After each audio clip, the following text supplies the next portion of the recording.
Assalamualaikum warahmatullahi wabarakatuh.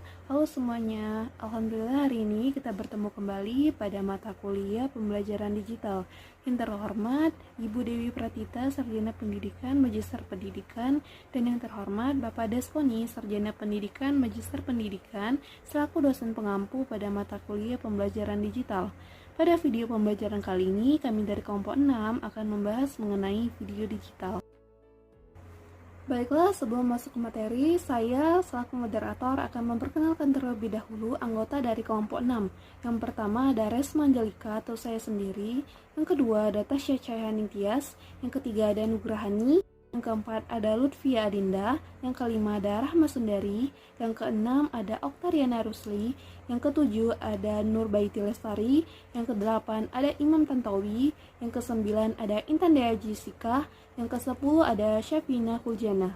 Berikut ini video pembelajaran mengenai video digital yang akan dijelaskan secara bergiliran oleh anggota kelompok 6. Baiklah, saya akan melanjutkan pemaparan materi, yaitu konsep video digital. Video berasal dari bahasa Latin, yaitu video, pidipisum, yang artinya melihat atau mempunyai daya penglihatan. Menurut Kamus Besar Bahasa Indonesia, video merupakan rekaman gambar hidup atau program televisi untuk ditayangkan lewat pesawat televisi. Atau dengan kata lain, video merupakan tayangan gambar bergerak yang disertai dengan suara. Selanjutnya, video digital adalah tampilan elektronik dari gambar visual bergerak atau video yang dikodekan dalam format data digital. Digital video sendiri merupakan teknologi yang mentransmisikan sinyal elektronik dari gambar bergerak yang dapat digunakan untuk merekam, mendaftar, memproses, mengirimkan, dan memperbaiki gambar animasi. Baiklah, saya Nugrahani dengan NIM 0603128225-026 dari kelas Indralaya akan melanjutkan penjelasan terkait dengan macam-macam video dalam aplikasi multimedia pembelajaran. Yang pertama yaitu ada live video feed, di mana dalam hal ini menyampaikan suatu objek link multimedia yang menarik secara real time. Yang kedua yaitu ada video tape. Dalam video tape ini mampu merekam suatu objek sekaligus audio. Dalam hal ini format dari video tape ini berbagai macam. Salah satunya yaitu VHS 88 cm. Yang ketiga yaitu ada video disc, di mana dapat menyampaikan gambar video dalam suatu cakram yang padat. Dalam hal ini ada beberapa format video disc, yaitu CLV dan CVA. Yang keempat yaitu ada digital video. Dalam hal ini media akan menyampaikan suatu video dengan menggunakan rangkaian komputer, di mana pada prosesnya bisa menjalankan video dengan menggunakan full frame tanpa bantuan alat lainnya dan kualitas film yang disajikan lebih baik. Yang kelima yaitu ada hyper video. Hyper video ini memiliki soundtrack yang dapat dimainkan secara berulang kali dan dapat menggunakan penyajian multimedia yang dimainkan secara berulang-ulang kali, sehingga dapat disebut dengan hyper video. Itulah tadi penjelasan dari macam-macam video dalam aplikasi multimedia pembelajaran. Nama saya Tasya Cahyani Tias dengan NIM 0603-128-20-20-5051. Di sini saya akan melanjutkan penjelasan dari teman saya, yaitu di sini saya akan menjelaskan mengenai kelebihan dan kelemahan penggunaan media video. Dengan menggunakan video, dapat memberi siswa model yang lebih realistis dan memungkinkan mereka untuk berpartisipasi aktif dalam pembelajaran. Adapun kelebihan dan kelemahan penggunaan media video yaitu antara lain, yang pertama kelebihan. Menurut Rusman dalam Hardianti dan Asri 2017, kelebihan media video yaitu yang pertama, video dapat memberikan pesan yang dapat diterima lebih merata oleh siswa. Yang kedua, video sangat bagus untuk menerangkan suatu proses. Yang ketiga, mengatasi keterbatasan ruang dan waktu lebih realistis, dan dapat diulang atau dihentikan sesuai kebutuhan. Dan yang terakhir yaitu memberikan kesan yang mendalam yang dapat mempengaruhi sikap siswa. Selanjutnya, kekurangan. Menurut Kustandi dan Sucipto dalam Hardianti dan Asri tahun 2017, kelemahan media video yaitu yang pertama, pengadaan media video memerlukan biaya yang sangat mahal dan memerlukan waktu yang banyak. Yang kedua, pada saat pemutaran video gambar dan suara akan berjalan terus, sehingga tidak semua siswa mampu mengikuti informasi yang ingin disampaikan melalui video. Dan yang terakhir, video yang tersedia tidak selalu sesuai dengan kebutuhan dan tujuan belajar yang diinginkan, kecuali video itu dirancang dan diproduksi khusus untuk kebutuhan sendiri. Baik, saya Oktariana Rusli dari kelas Indralaya akan menjelaskan mengenai penyajian video, yakni video analog. Video analog merupakan video yang menggunakan media analog seperti bentuk video televisi, video tape, dan film. Video analog ini harus dikonversi ke dalam bentuk format digital terlebih dahulu, agar dapat diproses oleh komputer. Video analog ini juga jarang digunakan karena mempunyai masalah seperti gambar yang tidak jelas, warna yang kurang terang, dan kualitas atau mutu gambar yang kurang baik apabila sering digunakan atau disimpan dalam jangka waktu yang lama. Dalam proses perekaman video analog ini menggunakan film atau lebih dikenal dengan kaset video. Hasilnya pun dalam bentuk kaset video. Video analog adalah gambar dan audio yang direkam dalam bentuk sinyal magnetik pada pita magnetik.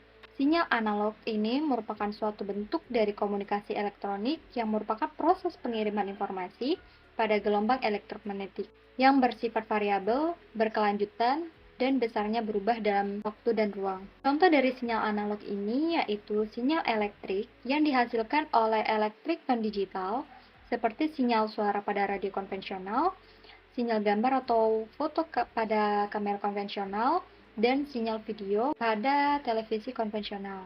Baik, sekian penjelasan dari saya. Untuk penjelasan selanjutnya akan disampaikan oleh rekan saya. Video digital. Disebabkan beberapa kelemahan yang terdapat pada video jenis analog, muncullah teknologi video digital. Video digital adalah produk dari industri komputer. Oleh karena itu, dijadikan standar data digital.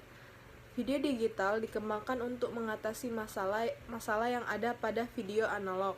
Proses perekaman video digital menggunakan sensor atau komputer. Hasil proses perekaman dalam bentuk file atau data. Saya Rafna Sundari dengan NIM 06031282025036 akan menjelaskan submateri terkait perangkat dan program pengolahan video.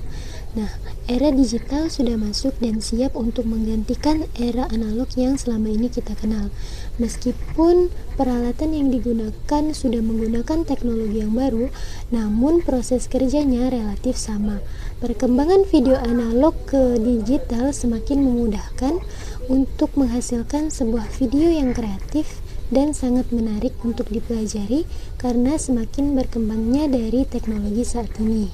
Nah, terdapat perangkat tambahan yang diperlukan untuk membuat video dalam bentuk asal atau analog ke bentuk digital. Di antaranya adalah kamera video, camcorder, atau pita video. Diperlukan pula kartu pendigitalan video atau video capture card untuk mengubahnya pada bentuk digital agar dapat digunakan pada sistem komputer. Program-program tertentu yang sesuai untuk tujuan editing dan pendigitalan video sering disertakan bersama dengan set kartu pendigitalan video. Selanjutnya, ciri-ciri yang dapat dihasilkan oleh program pengolahan video. Yang pertama, membentuk kesan khusus animasi atau kesan khusus transisi seperti dissolves wipes, spins, dan sebagainya. Yang kedua, melakukan proses superimposing titles dan seterusnya yang membentuk animasi untuk elemen tersebut. Yang ketiga, memasukkan unsur-unsur special effects pada berbagai gambar seperti twisting, zooming, rotating, dan distorting. Yang keempat, menyamakan audio dengan video, dan yang terakhir mengubah color balance, brightness and contrast, blurring, distortions, morphing, dan seterusnya. Terima kasih, penjelasan selanjutnya akan dilanjutkan oleh rekan saya. Pengertian video streaming. Video streaming berasal dari dua kata, yaitu video dan streaming. Video adalah suatu perangkat yang berfungsi sebagai penerima gambar dan suara, sedangkan streaming adalah proses penghantaran data dalam aliran berkelanjutan dan tetap yang memungkinkan pengguna mengakses dan menggunakan file sebelum data diantar sepenuhnya. Jadi, video streaming adalah salah satu cara untuk mengetahui informasi atau berita secara audio maupun visual dari seluruh dunia melalui internet. Selanjutnya itu mengenai cara kerja video streaming. Pada awalnya, data dari sumber atau source bisa berupa audio maupun video akan di-capture dan disimpan pada sebuah buffer yang berada pada memori komputer. Kemudian di-encode sesuai dengan format yang diinginkan. Dalam proses encode ini, user dapat kompresi data sehingga ukurannya tidak terlalu besar. Namun pada aplikasi streaming menggunakan jaringan, biasanya data akan dikompresi terlebih dahulu sebelum dilakukan streaming karena keterbatasan bandwidth jaringan. Setelah di-encode, data akan di-stream ke user yang lain. User akan melakukan decode data dan menampilkan hasilnya ke layar user. Waktu yang dibutuhkan agar sebuah data sampai mulai dari pemancar sampai penerima disebut dengan latency. Selanjutnya itu mengenai kegunaan video streaming. Video streaming ini sebenarnya sebuah teknologi yang mempermudah dalam mendapatkan informasi dalam bentuk tampilan video. Apalagi dengan menjamurnya internet di segala penjuru dunia, maka makin mudah mendapatkan informasi dan menikmati hiburan tanpa membutuhkan media antena televisi biasa maupun parabola. Kemudian tersebut membuat dunia serasa dalam pengaman. Kita dapat melihat televisi, dapat berkomunikasi interaktif melalui media Gtalk, Skype, WhatsApp, dan lainnya. Selanjutnya itu mengenai istilah-istilah dalam video streaming seperti contohnya media streaming, streaming server, buffering, buffer, bandwidth, broadcast, video digital, encoder, dan lain sebagainya. Saya Lutfia Dinda. Di sini saya akan menjelaskan terkait video conference. Nah, video conference ini terdiri dari dua kata, yaitu video dan conference.